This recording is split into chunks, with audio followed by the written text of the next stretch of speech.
Dear viewers, পশ্চিমবঙ্গের সমস্ত government aided স্কুলের শিক্ষক শিক্ষিকাদের যে সেকশন সংক্রান্ত সমস্যা ছিল তা এর আগে কমিশনার অফ স্কুল এডুকেশনের তরফ থেকে চিঠির মাধ্যমে সমস্ত ডিস্ট্রিক্ট ইন্সপেক্টর অফ স্কুলসকে দেওয়া চিঠির মাধ্যমে সেই সমস্যার নিষ্পত্তি ঘটেছিল।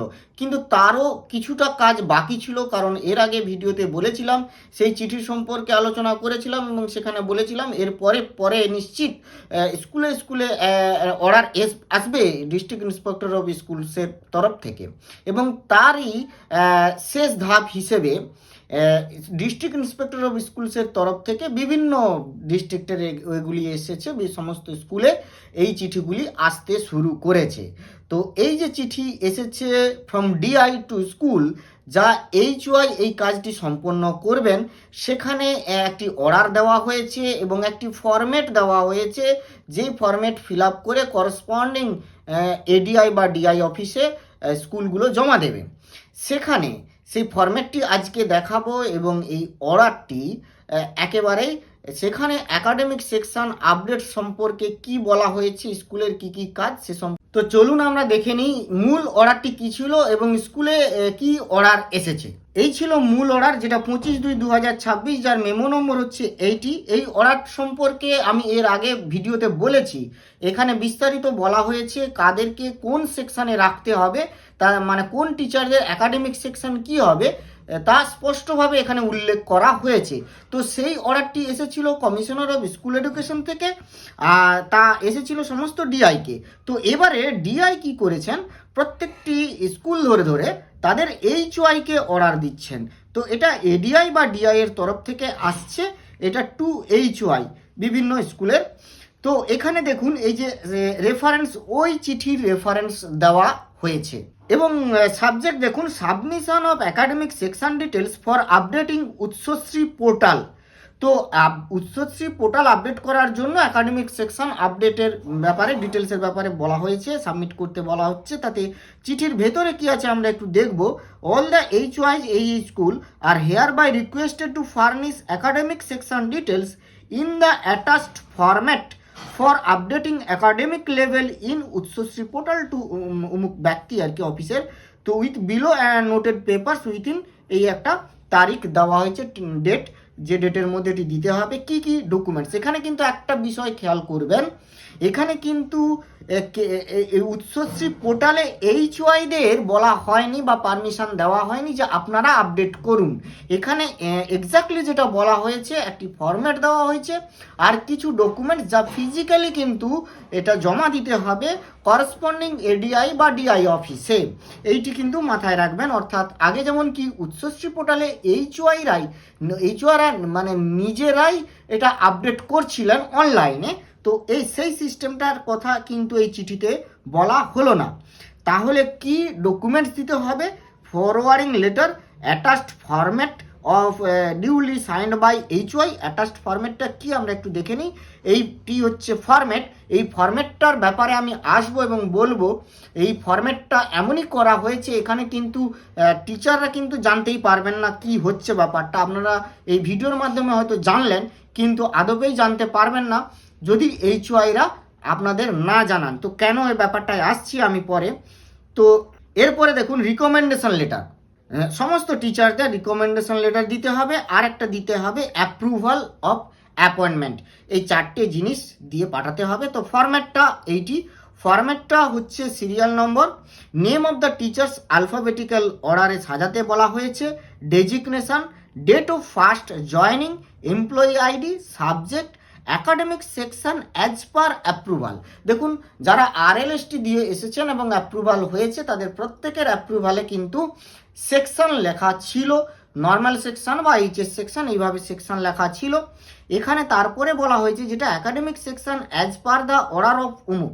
এই যে অর্ডারটা, যেটা মূল অর্ডার ছিল, এই অর্ডার অনুযায়ী এখানে যে পদ্ধতিতে একাডেমিক সেকশন ডেসক্রাইব করতে বলা হয়েছে, সেই অনুযায়ী HY এখানে লিখবেন তার একাডেমিক সেকশন কি হওয়া উচিত। তাহলে এখানে নর্মাল হলে নর্মাল বা যা ওই নিয়ম অনুযায়ী যেটা হওয়া উচিত সেটি লিখবেন। আর হচ্ছে রিমার্কস। তো এটি সম্পূর্ণ HY এরই দায়িত্ব, কারণ একেবারে শেষে signature of HY with seal এই অপশানটি আছে। দেখুন এখানে কোনো কলাম কিন্তু এমপ্লয়ি বা টিচার্সের নেই, তার মানে বোঝায় যে এমপ্লয়ি বা টিচার্স পর্যন্ত HY না গেলেও যেতে পারেন। তিনি নিজেই এই ফর্মটি ফিল আপ করে তিনি সাইন করবেন এবং করে এটা ADI বা DI অফিসে জমা দিতে পারেন। ফলে যেহেতু এমপ্লয়ি অবধি এটা পৌঁছচ্ছে না, নাও পৌঁছানোর ব্যাপার থাকছে, তাই এমপ্লয়িরা নাও জানতে পারেন। দেখুন এটা এমন কিছু অসুবিধার ব্যাপার নয়, নিশ্চয়ই HY এটা অন্যথা করতেই পারবেন না, কারণ যেখানে এই অর্ডার বলা হয়েছে সেই অর্ডার অনুযায়ী এইখানে সেকশন অনুযায়ী তাকে দিতেই হবে। অ্যাপ্রুভালে কি লেখা হয়েছে আর এখানে কি বলা হয়েছে। তো আমি এই ফরম্যাটটিরই একটি মানে তৈরি করেছি আর কি, এই ফরম্যাটটা, কারণ এই ফরম্যাটটি মানে এমনই তৈরি করা হয়েছে, সেখানে কিন্তু এই ফরম্যাটটি যদি আপনি শুধু দেন তাহলে কিন্তু এটি কোন স্কুলের ফরম্যাট তা কিন্তু এই পাতা থেকে বোঝা সম্ভব নয়। তাই আমি নতুন করে এই ফরম্যাটটি তৈরি করেছি। এইখানে দেখুন, এখানে আছে স্কুলের নাম, স্কুলের অ্যাড্রেস, স্কুলের ইউডাইস কোড এবং ইমেল আইডি, এবং এই ফরম্যাটটি টোটালি এক্স্যাক্টলি যা যা কলাম ছিল তৈরি করা হয়েছে সেই অনুযায়ী ফরম্যাটটি তৈরি করা হয়েছে এবং অ্যালফাবেটিক্যাল অর্ডারে সাজানো হয়েছে। এখানে সাবজেক্ট, এখানে এই যে একাডেমিক সেকশন নর্মাল, কারোর এইচএস, এখানেও এইচএস করেছি। এইখানে অনেকের একটু কনফিউশন হলেও হতে পারে, তো আমি যেটি বুঝেছি সেই অনুযায়ী আপনাদের আরেকবার এইটুকু বলে দিতে পারি, কারণ এটি এই অর্ডার অনুযায়ী কিন্তু এই ফরম্যাটটি ফিল আপ করতে হবে, এই ফরম্যাটটি ফিল আপ করতে হবে। তো এই অর্ডারে কি বলা ছিল দেখুন, ফার্স্ট কেস, এই কেসটি পড়ছে কি, for all appointees appointed under the erstwhile RLST system they may be marked for normal section. যারা RLSTর দ্বারা নিযুক্ত হয়েছেন, RLSTর পূর্ববর্তী নিযুক্ত, যারা appointed through SSC as per GO number এত, তারা কিন্তু নর্মাল সেকশনে থাকবেন, তাদের একাডেমিক সেকশন হবে নর্মাল। এই যে জিও নম্বরটা, এটি আমরা খুলছি দেখি, এই জিও নম্বরটি হচ্ছে এটি জিও নম্বর 13/9/2022 জিও। দেখুন 13/9/2022 জিও। তো এই জিওতে বলা হয়েছে কি, the matter has been examined and it is clarified that the status of teachers already appointed in normal section of recognized aided sponsored schools will remain so, and they shall be treated as teachers in the normal section. তাহলে যারা normal সেকশনের teacher হিসেবে নিযুক্ত হয়েছিলেন তারা normal সেকশনের teacher হিসেবেই থাকবেন, অর্থাৎ নর্মাল সেকশন যাদের অ্যাপ্রুভালে লেখা থাকবে তাদের কিন্তু সেকশনটা হবে কিন্তু নর্মাল। এবারে বলা হয়েছে যারা আপার প্রাইমারি 2016 রিক্রুটমেন্ট রুল অনুযায়ী আপার প্রাইমারিতে নিযুক্ত হয়েছিলেন তাদের এই সেকশনটা হবে আপার প্রাইমারি। তাহলে যাদের অ্যাপ্রুভালে এইচএস সেকশন লেখা আছে তাদের ক্ষেত্রে কি হবে? তাদের ক্ষেত্রে দেখুন 6 নম্বরটি, no modification is required for the teachers engaged in the HS level section in this regard. এই 6 নম্বর পয়েন্টটি অনুযায়ী তাদের এইচএস সেকশন হবে। তো এইটা ব্যাপারটা নিয়ে আপনারা কি বলছেন বা আপনাদের মতামত কি সেটা অবশ্যই কমেন্টে জানাবেন, কারণ এই ব্যাপারটাই কিন্তু দেখুন এই ব্যাপারটাতেই আবার এক সমস্যা সৃষ্টি করবে যা টেট ম্যাটারটি নিয়ে। টেট যদি সমস্ত টিচারদের জন্য মানে ক্লাস 1 to 8 বলছি আপার প্রাইমারি টিচার তাদের জন্য ম্যান্ডেটরি হয় এবং সেখানে যে যদি কোনো দিন প্রশ্ন আসে, আমি আসবে বলছি এমনটা নয়, কিন্তু যদি প্রশ্ন আসে যে নর্মাল সেকশনের টিচাররা যারা কিন্তু ধরুন যারা জুনিয়র হাই স্কুলে পড়াচ্ছেন তারাও তো আজকে নর্মাল সেকশন হিসেবেই অভিহিত হলেন, কিন্তু তারা তো ক্লাস 1 to 5 to 8 পড়াচ্ছেন, তাহলে তাদেরকে যদি টেট করতে হয় তখনই কিন্তু আবার এক সমস্যা, যেখানে এর আগেও বলেছিলাম ল অফ ইকুয়ালিটি, সাম্যের অধিকার, এই রাইট টু ইকুয়ালিটি আর কি, এই রাইট টু ইকুয়ালিটি কিন্তু লঙ্ঘিত হবে, সাম্যের অধিকার কিন্তু ধ্বংস হবে। কেন?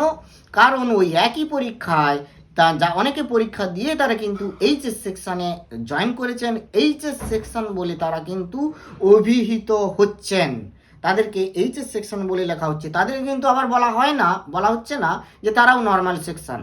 এরকমভাবেও বলা হচ্ছে না।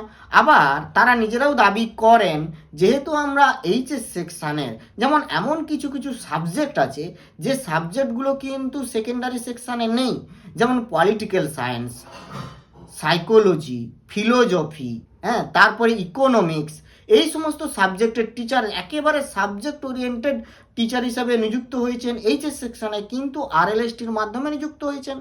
কিন্তু এইচএস সেকশানে নিযুক্ত হয়েছেন তারা তো একেবারে পিওর এইচএস, তারা বলবেন আমরা তো 5 to 8 পড়াইনি, তাহলে আমরা যেটুকু শ্রম দিই, যদি পড়িয়েও থাকেন তারা যেটুকু শ্রম দেন সেটা জনস্বার্থে বলা যেতে পারে, স্কুলের স্বার্থে, ছাত্র স্বার্থে। তাই তাদের ক্ষেত্রে তারা একেবারেই এক লহমায় বলবেন আমরা টেট দিতে বাধ্য নই। আর ক্লাসটা ঠিক এইখানে। তো আপনারা কে কি বলছেন সেটা অবশ্যই কমেন্টে জানাবেন। তো আজ এই পর্যন্ত, ধন্যবাদ, ভালো থাকবেন, সুস্থ থাকবেন।